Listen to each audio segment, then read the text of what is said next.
కేంద్రంగా తెలంగాణ రాజకీయాలు హీటెక్కాయి. సీఎం రేవంత్, హరీష్ రావుల మధ్య సవాళ్ల పర్వం కంటిన్యూ అవుతోంది. ఆగస్టు 15 లోపు రుణమాఫీ చేస్తే రాజీనామా చేస్తానంటూ గన్ పార్క్ దగ్గర నిన్నంతా హైడ్రామా నడిపారు మాజీ మంత్రి హరీష్ రావు. స్పీకర్ ఫార్మాట్లో కాకుండా తనకు నచ్చినట్లు పేపర్పై రాసుకొచ్చి రాజీనామా డ్రామా నడపడంపై సర్వత్రా విమర్శలు వ్యక్తమవుతున్నాయి.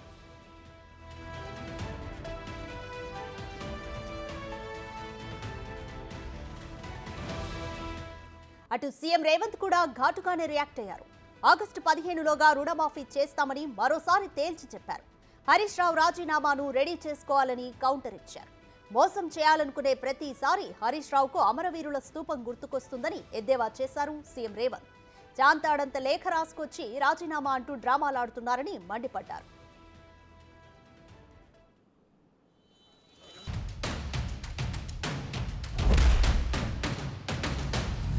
నేను ముఖ్యమంత్రి గారికి ఒకటే అడుగుతా ఉన్నాను, నిజంగా మీరు ప్రజలకిచ్చిన హామీలు అమలు చేసేది నిజమైతే గన్ పార్క్ దగ్గరికి రండి. ఈ గన్ పార్క్ దగ్గర అమరుల సాక్షిగా ప్రమాణం చేద్దాం. మేధావుల చేతుల్లో లేదా ఇక్కడ ఉన్న జర్నలిస్టుల చేతుల్లో మీ రాజీనామా, నా రాజీనామా కూడా పెడదాం. ఆగస్టు 15లోగా ఏకకాలంలో 2 లక్షల రుణమాఫీ 100 రోజుల్లో అమలు చేస్తామన్నాయి. బాండ్ పేపర్ల మీద రాసిచ్చిన 6 గ్యారంటీలు అమలు చేస్తే నా రాజీనామా పత్రాన్ని నేరుగా స్పీకర్ గారికి ఇవ్వండి. నేను మళ్ళీ ఉప ఎన్నికల్లో పోటీ కూడా చెయ్యను అని ఇప్పటికే స్పష్టంగా చెప్పాను. ఇయ్యాలేమంటుండే అమరవీరుల స్తూపం దగ్గరకు పోయి దాన్ని కూడా ఆయనకి ఎప్పుడు మోసం చేయాలనిపిస్తే ఆ మోసానికి ముసుగు అమరవీరుల స్తూపం. దాన్ని వెనకాల దాచుకొని అబద్ధాలు చెప్తాడు. ఇన్ని రోజులు ఎప్పుడైనా అమరవీరుల స్తూపం కాడిపోయిందా? ఇయ్యాల పోయి చెప్తున్నాడు. ఈ రైతు రుణమాఫీ కాదు, ఇంకేంటి ఒక కండిషన్లు చెప్పి ఇవన్నీ చేసి ఇంత పెద్ద లేఖ రాసుకొచ్చింది. రాజీనామా లేఖ అట్లా ఉండదు. నాకు ఎవరో చూపించారు, మొత్తం సీసపత్యం రాసిండు అందులో, వాళ్ళ మామ చెప్పిందంతా. రాజీనామా లేఖ ప్రిస్క్రైబ్డ్ ఫార్మెట్లో స్పీకర్ గారు ఒక ఫార్మెట్ ఇస్తాడు. దాంట్లో ఒక్క పదము పొల్లు పోయినా ఆ కాగితమే చెల్లదు. మళ్ళీ ఈయన సీసపద్యం అంతా రాసుకోవచ్చండి. సీసపద్యం రాజీనామా పత్రం చెల్తుందా? పెద్ద తెలివి అనుకుంటుండే ఆయన.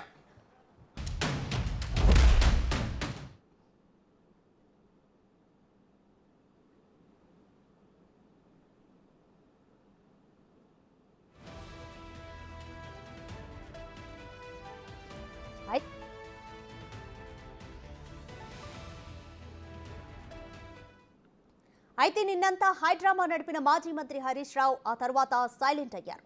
సీఎం రేవంత్ రెడ్డి సవాల్కు ఇప్పటి వరకు స్పందించలేదు. అప్పటి వరకు రైతులపై ఏదో ప్రేమ ఉన్నట్లు రాజీనామా డ్రామా నడిపి రాజకీయ లబ్ధి పొందాలని చూశారు. అయితే సీఎం రేవంత్ కౌంటర్తో హరీష్ రావు దుకాణం సర్దేశారన్న చర్చ నడుస్తోంది.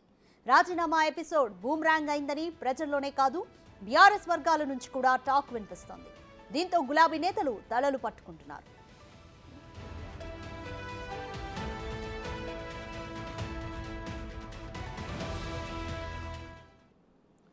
రైట్, మోర్ డీటెయిల్స్ మా deputy bureau chief Sadiq live లో అందిస్తారు.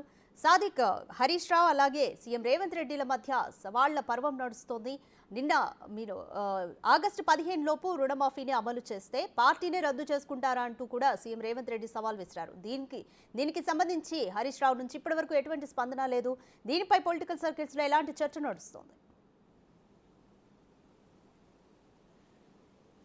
ఎస్ రాధిక, పార్లమెంటు ఎన్నికలు దగ్గర పడుతున్న వేళ అధికార కాంగ్రెస్ పార్టీ ప్రతిపక్షమైనటువంటి బీఆర్ఎస్ పార్టీల మధ్య మాటల యుద్ధం కొనసాగుతూ ఉంది. ఆగస్టు 15 లోపు 2 లక్షల రుణమాఫీ చేస్తామని కూడా ముఖ్యమంత్రి పీసీసీ చీఫ్ రేవంత్ రెడ్డి స్పష్టమైన విధానాన్ని ప్రకటించడం జరిగింది. ఒకవేళ పని చేయకపోతే పని ఏం చేస్తారని కూడా హరీష్ రావు కూడా కౌంటర్ చేయడం జరిగింది. దీనిపైన కూడా వాదోపవాదాలు చేసిన తర్వాత ముఖ్యమంత్రి రేవంత్ రెడ్డి మరోసారి కూడా స్పష్టం చేయడం జరిగింది. ఎట్టి పరిస్థితుల్లో తూర్పు సూర్యుడు పరమ ఉదించినా కూడా అట్లాంటి సందర్భం వచ్చినా కూడా 2 లక్షల రుణమాఫీ విషయంలో కాంగ్రెస్ పార్టీ ఇచ్చిన హామీ మేరకు 2 లక్షల రుణమాఫీ కంపల్సరీ చేస్తామని కూడా ఆయన మరోసారి కూడా స్పష్టం చేయడం జరిగింది. అయితే రుణమాఫీ చేయకపోతే రాజీనామాకు సిద్ధమని కూడా సవాలు విసరడం జరిగింది. దీనికి హరీష్ రావు కూడా సవాలు స్వీకరించి ఆయన స్పీకర్ ఫార్మాట్లో కాకుండా సీసపద్యం ద్వారా వచ్చి అక్కడ నిన్న గన్పార్క్ దగ్గర రాజీనామా పత్రాన్ని అక్కడ జర్నలిస్టులకు ఇవ్వడం పట్ల కూడా ముఖ్యమంత్రి రేవంత్ రెడ్డి తీవ్రంగా స్పందించడం జరిగింది. స్పీకర్ ఫార్మాట్ రాకుండా ఎందుకు వచ్చారని కూడా, అదేవిధంగా 2 లక్షల రుణమాఫీ చేసిన తర్వాత పూర్తి స్థాయిలో కూడా స్పీకర్ ఫార్మాట్ లో కూడా రావాలి, జేబులో పెట్టుకుని రాజీనామా పత్రాలు తిరగాలని కూడా ఆయన ప్రతి సవాలు విసరడం జరిగింది. సో 2 లక్షల రుణమాఫీ ఇచ్చేందుకు కాంగ్రెస్ ప్రభుత్వం చిత్తశుద్ధితో పనిచేస్తుంది. గత ప్రభుత్వం 1,00,000 కోట్లు కాళేశ్వరం ప్రాజెక్టు కోసం వెచ్చించినటువంటి వ్యయం కన్నా, అదేవిధంగా హైదరాబాద్ చుట్టుపక్కల ఉన్నటువంటి విలువైన భూముల అమ్మకం కన్నా దాదాపు 30,000 కోట్ల రూపాయలు కాంగ్రెస్ ప్రభుత్వానికి పెద్ద సమస్య కాదని, డెఫినెట్ గా రైతుల పక్షాన కాంగ్రెస్ ప్రభుత్వం ఉంటుందని, 2 లక్షల రుణమాఫీ చేస్తామని కూడా స్పష్టమైన విధానాన్ని కూడా ముఖ్యమంత్రి రేవంత్ రెడ్డి స్పష్టం చేయడం జరిగింది. అంతేకాకుండా ప్రతి విషయంలో కాంగ్రెస్ రైతుల విషయంలో చాలా ఉదాసీనంగా ముందుకెళ్తుంది. వారి యొక్క ప్రయోజనాలే పరమావధిగా కాంగ్రెస్ పార్టీ పనిచేస్తుంది. కాంగ్రెస్ పార్టీ చేస్తున్నటువంటి విధానాలను అదేవిధంగా ప్రభుత్వం చేసేటువంటి 6 గ్యారెంటీ స్కీమ్ ప్రజల్లోకి అమలుపోతున్న నేపథ్యంలోనే బీఆర్ఎస్ పార్టీ సంక్షోభంలో కూరుకుపోయి అవాక్కు చెవాక్కులు పేరుతుందని కూడా కాంగ్రెస్ పార్టీ నేతలు అయితే ఆరోపిస్తున్నారు. సరే, ఈ విషయం జరుగుతున్న తరుణంలోనే 2 లక్షల రుణమాఫీ ఎక్కడ చేస్తారన్నటువంటి భయభ్రాంతులకు గురైనటువంటి బీఆర్ఎస్ పార్టీ హరీష్ రావు 2 లక్షల రుణమాఫీతో పాటుగా మిగతా 6 గ్యారంటీ స్కీమ్స్ కూడా అమలు పరచాలని కూడా మరో కొత్త వాదన తీసుకురావడం జరిగింది. స్పీకర్ ఫార్మాట్ లో రాజీనామా పత్రం కాకుండా సీసపద్యంలో తీసుకొచ్చాడు, ఆంతర్యం ఏందని కూడా కాంగ్రెస్ పార్టీ నేతలు అయితే ప్రశ్నిస్తున్న సందర్భం అయితే కనబడుతోంది. సో కాంగ్రెస్ ప్రభుత్వం కానీ ముఖ్యమంత్రి రేవంత్ రెడ్డి కానీ స్పష్టమైనటువంటి విధానాన్ని కూడా ప్రకటించడం జరిగింది. ఆగస్టు 15వ తారీఖు లోపు డెఫినెట్ గా 2 లక్షల రుణమాఫీ చేస్తామని కూడా ఆయన స్పష్టం చేయడం జరిగింది. 30,000 కోట్ల సమీకరణ కోసం ఇప్పటికే అధికారులందరూ కూడా కసరత్తు ముమ్మరం చేశారు.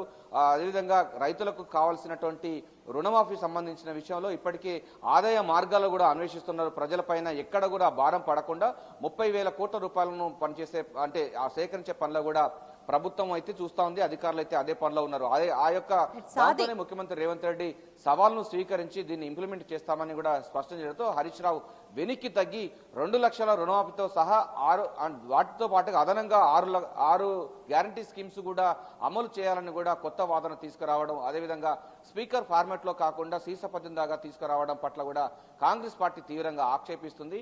సో కాంగ్రెస్ పార్టీ ఇచ్చిన హామీ మేరకు 6 గ్యారంటీ స్కీమ్స్ అమలవుతున్నాయి. అదేవిధంగా ఆగస్టు 15వ తారీఖు వరకు లోపు 2 లక్షల రుణమాఫీ చేస్తామని కూడా ముఖ్యమంత్రి రేవంత్ రెడ్డి స్పష్టం చేయడం జరిగింది. ఈ అంశం పైన ఇప్పటి వరకు బీఆర్ఎస్ పార్టీ నుంచి కానీ హరీష్ రావు నుంచి కూడా ఎటువంటి ప్రతిస్పందన రాలేదు. నిన్న కూడా స్పీకర్కి ఇవ్వకుండా జర్నలిస్టుకి ఆ యొక్క రాజీనామా పత్రం అనుకున్నటువంటి సీసపద్యాన్ని ఇచ్చి వెళ్ళిపోవడం జరిగింది. ఎవరైనా రాజీనామా పత్రాన్ని ఇవ్వాలనుకుంటే స్పీకర్ ఫార్మాట్ లో ఇవ్వాలి, ఎందుకోసం రాజీనామా చేస్తానన్నగా స్పష్టంగా తెలియపరచాలి. అటువంటి కాకుండా రేవంత్ రెడ్డి యొక్క సవాల్ని హరీష్ రావు మాత్రం చాలా సాదిక్, సీఎం రేవంత్ రెడ్డి సవాల్పై హరీష్ రావు ఇంకా స్పందించలేదు. అలాగే కొన్ని కండిషన్స్ తో కూడిన రాజీనామాను కూడా ఆయన గన్ పార్క్ వద్ద సమర్పించారు. దీనిపై బీఆర్ఎస్ నేతల స్పందన ఏ విధంగా ఉంది?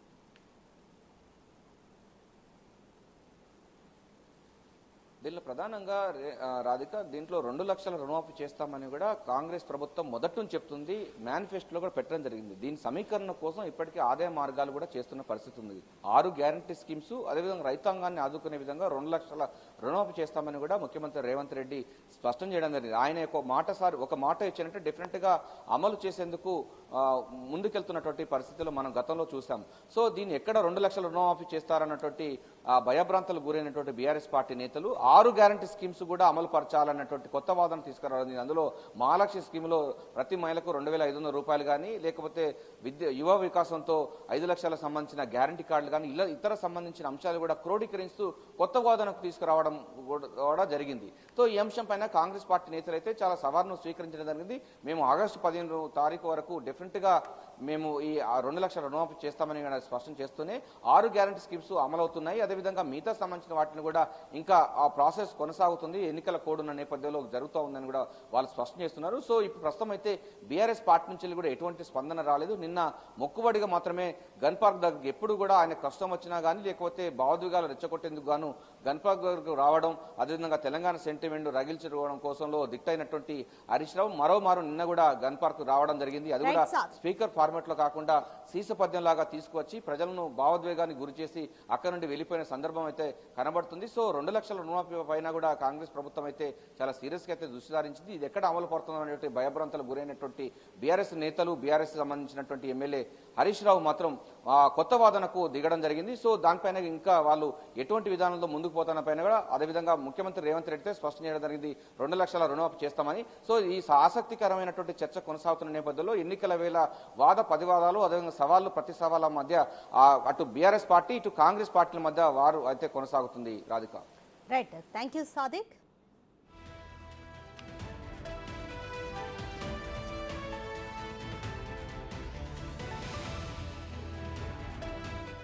రైట్, తెలంగాణ రాజకీయాలు అయితే హీట్ ఎక్కుతున్నాయి. రైతు రుణమాఫీ అలాగే హరీష్ రావు రాజీనామా చుట్టూ తెలంగాణ రాజకీయాలు చాలా ఇంట్రెస్టింగ్ గా తిరుగుతున్నాయి. ఇదే విషయానికి సంబంధించి మరింత సమాచారం మా ప్రతినిధి సైదులు అందిస్తారు. సైదులు, మొత్తం ఈ రాజీనామా ఎపిసోడ్ బీఆర్ఎస్ కే బూమ్రాంగ్ అయిందని భావించొచ్చా? బీఆర్ఎస్ నేతలు ఏమంటున్నారు దీనిపై? ఎస్ సార్, రాధిక, హరీష్ రావు రాజీనామాకు సంబంధించి తను వ్యక్తిగతంగా రాజీనామా చేసేందుకు సిద్ధపడ్డా, లేకపోతే పార్టీ ఆదేశిస్తే రాజీనామాకు సిద్ధపడ్డా, లేకపోతే కేసీఆర్ ఆదేశాలు ఏమైనా ఉన్నాయని చెప్పేసి ఇప్పటికే పార్టీ కూడా ఆరా తీస్తుంది. ఏదైనప్పటికీ కూడా రైతు రుణమాఫీకి సంబంధించిన అంశం ఇప్పటికే సీఎం రేవంత్ రెడ్డి ఆగస్టు 15 లోపు 2 లక్షల రైతు రుణమాఫీ చేస్తానని చెప్పేసి రైతాంగానికి హామీ ఇస్తున్న నేపథ్యంలో ఇటు అది అమలు కాదని చెప్పేసి హరీష్ రావు వాదన చేస్తూ వస్తున్నాడు. ప్రతి సవాళ్ళ మధ్య లోక్సభ ఎన్నికలలో ఇటు ఇద్దరు మధ్య ఓన్లీ రైతు రుణమాఫీకి సంబంధించిన మధ్య వారు కొనసాగుతుందని చెప్పవచ్చు. ఏదైనప్పటికీ కూడా హరీష్ రావు రాజీనామాకి సంబంధించి మాత్రము తను స్పీకర్ ఫార్మాట్లో కాకుండా ఒక A4 సైజు పేపర్లో ఒక సీసా పద్యంలాగా అతను రాజీనామాని రాసుకొని వచ్చి నిన్న గన్ పార్క్ వద్ద జర్నలిస్టులకు ఇచ్చిపోయారని చెప్పేసి ఇప్పటికీ కాంగ్రెస్ పార్టీ ఆరోపిస్తున్న నేపథ్యం కనిపిస్తుంది. కానీ బీఆర్ఎస్ మాత్రం ఇంతవరకు తను ఎందుకు రాజీనామా చేయాల్సిన పరిస్థితి ఎందుకు వచ్చింది? ఎందుకంటే మరోవైపు సీఎం రేవంత్ రెడ్డి రైతు రుణమాఫీ చేస్తానని చెప్పేసి ఇటు రైతాంగానికి హామీ ఇస్తున్న నేపథ్యంలో మన హరీష్ రావు మాత్రము అది సాధ్యం కాదు, సాధ్యం అయితే నేను ఖచ్చితంగా రాజీనామా చేస్తానని చెప్పేసి ఎందుకు అలా సవాల్ ఇసరాల్సి వచ్చింది?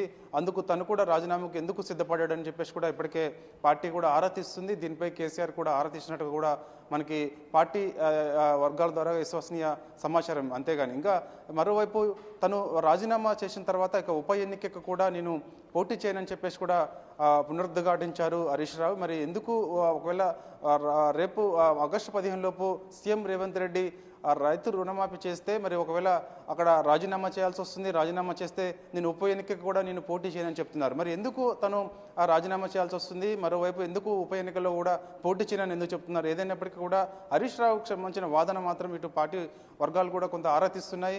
ఇస్మాన్ని కలిగిస్తున్నట్టుగా కూడా చెప్తున్న పరిస్థితి కనిపిస్తుంది. ఏదైనప్పటికీ కూడా రాష్ట్ర రాజకీయాలు అయితే మాత్రం ఇటు రైతు రుణమాఫీకి సంబంధించిన దానిపైన ఇటు బీఆర్ఎస్ ప్రతిపక్ష ఇటు అధికార కాంగ్రెస్ మధ్య అయితే వారైతే కొనసాగుతుంది. Radhika, thanks for the live update Saidulu.